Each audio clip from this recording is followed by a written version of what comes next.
Assalamualaikum warahmatullahi wabarakatuh. Selamat pagi Bapak Ari Wibowo dan tidak lupa teman-teman yang lainnya yang berbahagia. Pertama-tama marilah kita panjatkan rahmat dan hidayahnya kepada Allah Subhanahu wa Ta'ala karena telah memberikan kesehatan dan keselamatan untuk kita semua. Amin. Adapun topik yang akan kami bahas pada laporan observasi di SD Negeri 3 Kadipiro. Perkenalkan, nama saya Helen Risma Fatmawati sebagai moderator, dan adapun anggota kelompok saya yang pertama ada Mbak Nur Arifah Aranggereh, yang kedua ada Mbak Vanessa D. Amanda. Baik teman-teman, langsung saja kita mulai ke sesi yang pertama adalah pembukaan. Marilah kita mengucapkan bismillah bersama-sama. Selanjutnya adalah materi yang pertama tentang hakikat dan kewajiban guru. Selanjutnya adalah materi yang pertama yang akan saya jelaskan. Yang pertama, hakikat guru. Pada hakikatnya merupakan sosok yang digugu dan yang ditiru, harus menempatkan dirinya menjadi orang yang mampu, menjadi teladan bagi orang lain, menjalankan profesinya dengan hati yang ikhlas dan benar-benar menyerahkan diri pada profesi yang dimiliki. Dalam arti khusus dapat dikatakan bahwa pada setiap diri guru terletak tanggung jawab untuk membawa siswanya ke arah kedewasaan atau taraf kematangan tertentu. Dalam rangka itu, guru tidak semata-mata sebagai pendidik yang transfer of knowledge atau juga seorang pendidik yang transfer of values, dan sekaligus sebagai pembimbing yang memberikan pengarahan dan menuntun siswa dalam belajar. Berkaitan dengan hal ini, maka sebenarnya guru memiliki peranan yang unik dan sangat kompleks di dalam proses belajar mengajar, dalam usahanya mengantarkan siswa ke taraf yang dicita-citakan. Kemudian presentasi yang kedua akan dijelaskan oleh Mbak Vanessa D. Amanda. Kepada Mbak Vanessa saya persilahkan. Terima kasih kepada Mbak Moderator. Selanjutnya tugas khusus. Yang pertama, sebagai pengajar instruksional, guru bertugas merencanakan program pengajaran, melaksanakan program yang telah disusun dan melaksanakan penilaian setelah program itu dilaksanakan. Yang kedua, sebagai pendidik edukator, guru bertugas mengarahkan peserta didik pada tingkat kedewasaan yang kepribadian sempurna.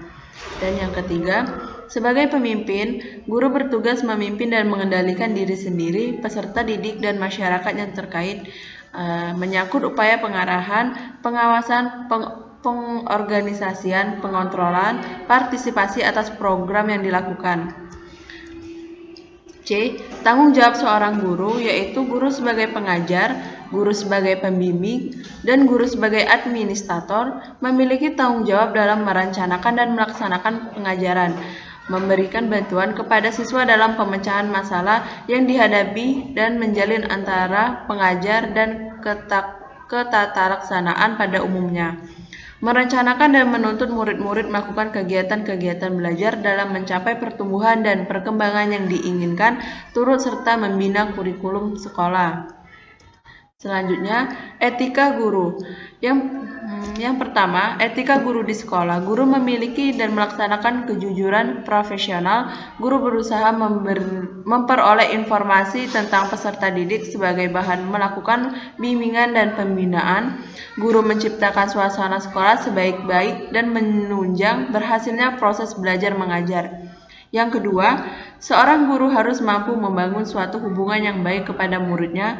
Dan yang ketiga, seorang guru harus mencontohkan perilaku yang baik terhadap muridnya. Selanjutnya, tips menjadi guru yang profesional. Di sini ada 4 tips, yaitu yang pertama, jalani pendidikan. Yang harus kamu jalani adalah mengambil pendidikan dan kamu harus berkuliah di program studi kependidikan atau keguruan. Yang kedua, kuasai kurikulum. Sebagai guru profesional, tentu kamu juga harus menguasai kurikulum. Kurikulum pendidikan yang diterapkan bisa saja berubah dari tahun ke tahun. Itu saja presentasi dari saya. Selanjutnya akan dilanjutkan oleh Mbak Arifah. Kepada Mbak Arifah saya persilakan. Terima kasih kepada Mbak Vanessa yang telah menjelaskan tips menjadi guru yang profesional. Selanjutnya yang ketiga, kuasai materi. Selain kurikulum, kamu juga harus menguasai materi pembelajaran dengan baik. Pelajari setiap materi yang akan disampaikan kepada siswa sesuai bidang studi yang kamu pegang. Yang terakhir, menerapkan metode belajar yang tepat. Guru profesional harus bisa menerapkan metode belajar yang paling tepat bagi siswa-siswanya. Jenis metode belajar yang dipilih siswa beragam dan dipengaruhi oleh berbagai hal. Yang selanjutnya ada tantangan menjadi guru profesional. Yang pertama, kurang persiapan dalam mengajar. Yang selanjutnya ada tantangan menjadi guru profesional.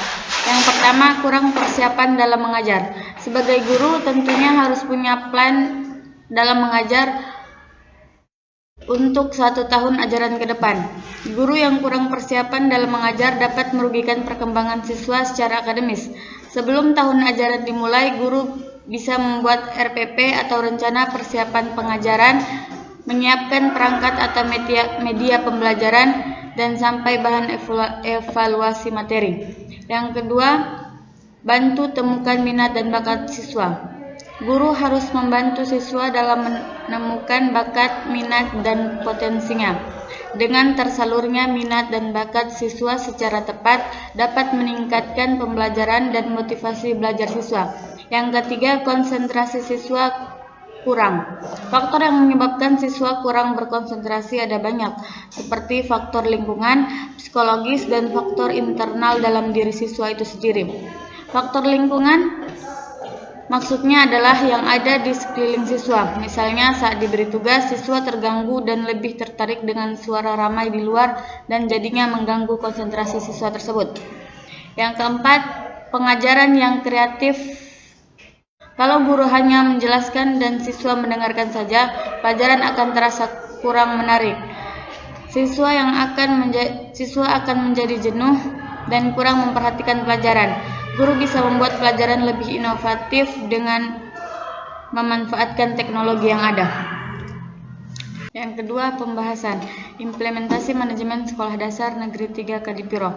Dalam sistem ini, kepala sekolah SDN 3 Kadipiro bersama dewan guru dan warga sekolah secara mandiri, transparan, dan bertanggung jawab melaksanakan program sekolah agar tercapainya visi, misi, dan tujuan sekolah. Walaupun dengan keadaan sekolah yang belum baik, dengan fasilitas yang belum memadai, sekolah ini tidak pernah merenggut dana dari masyarakat, hanya mengandalkan dana dari pemerintah. Implementasi pembelajaran aktif, inovatif, kreatif, efektif, dan menyenangkan. Dalam kegiatan belajar, ada beberapa murid yang nampak kurang serius dalam belajar, dan tindakan yang dilakukan oleh guru ialah dengan menegur agar tertib setelah mempelajari materi.